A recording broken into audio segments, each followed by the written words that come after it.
Movie की शुरुआत होती है जब इराक और अमेरिका के बीच चल रहे युद्ध खत्म हो जाता है, लेकिन अमेरिका की एक कंपनी जो कि पाइपलाइन की काम करती है उसका कंस्ट्रक्शन का काम चल रहा था, जिसके चलते अमेरिका अपने 2 स्नाइपर को इराक भेजती है। लेकिन जब स्नाइपर वहां आते हैं तब वह देखते हैं कि पाइपलाइन में काम कर रहे सभी वर्कर को किसी ने मार दिया।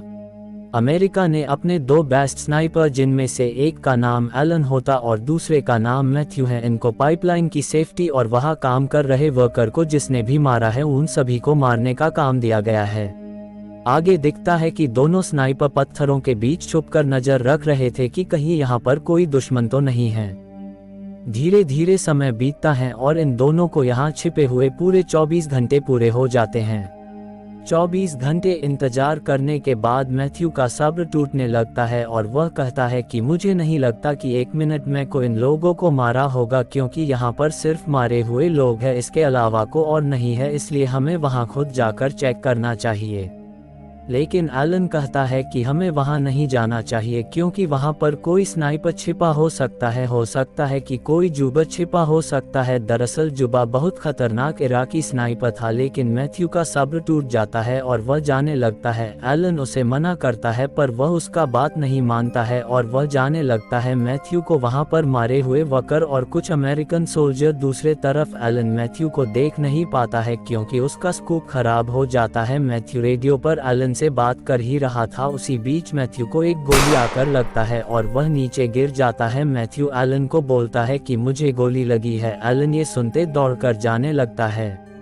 स्नाइपर एलन पर गोली चलाता है और एलन भागने लगता है, लेकिन एक गोली आकर एलन के पैर में आकर लगता है। एलन बचने के लिए एक दीवार के पीछे जाकर छिप जाता है ताकि वह उससे बच सके। उधर हम देखते हैं कि मैथ्यू दर्द से तड़प रहा होता है और इधर एलन भी दर्द से तड़प रहा होता है। एलन अपने रेडियो से अपने बेस पर संपर्क करने की कोशिश करता है, लेकिन स्नाइपर रेडियो भी तोड़ देता है जिससे उनके बेस का संपर्क टूट जाता है। लेकिन अभी भी एक चैनल चालू रहता है जिससे उसका संपर्क हो जाता है और एलन का उनसे बात होने लगता है। पर एलन को उन पर कुछ शक होता है क्योंकि वो लोग एलन को साफ साफ न देख पाने का नाटक करते हैं और वो लोग एलन को खड़े होकर हाथ हिलाने को कहता है। पर एलन एक आर्मी का सोल्जर होता है, इसलिए उसे उन पर शक होता है क्योंकि उसे उसके ट्रेनिंग के दौरान उसे ऐसा करने से सख्त मना किया गया था। इसी वजह से एलन समझ जाता है कि उससे बात करने वाला वही स्नाइपर है जिसने मैथ्यू और उस पर गोली चलाया है।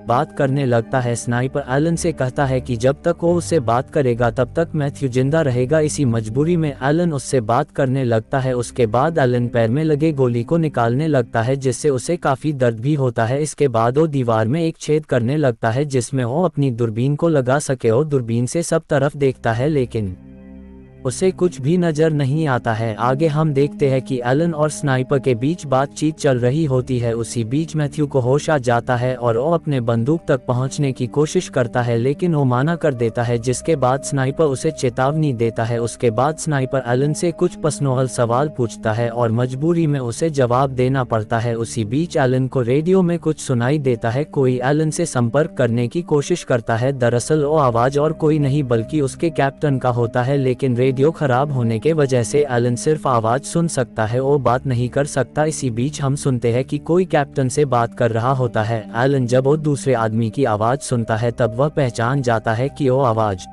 स्नाइपर की होती है। दरअसल स्नाइपर ने सभी के रेडियो को हैक कर लिया था। अब एलन समझ जाता है कि स्नाइपर ने सभी वर्कर्स को अपने जाल में फंसा कर मारा है। उसी बीच एलन सुनता है कि स्नाइपर उसके कैप्टन से बात करता है और मदद मांगता है। उसके बाद एलन को गुस्सा आ जाता और वो दीवार को गिरा देता है और अपनी बंदूक से निशाना लगाने लगता है। उसी बीच बहुत तेज हवा चलने लगता और स्नाइपर का निशाना चूक जाता है, लेकिन एलन स्नाइपर की बंदूक की रोशनी को देख लेता है और फिर एलन गोली चलाता है।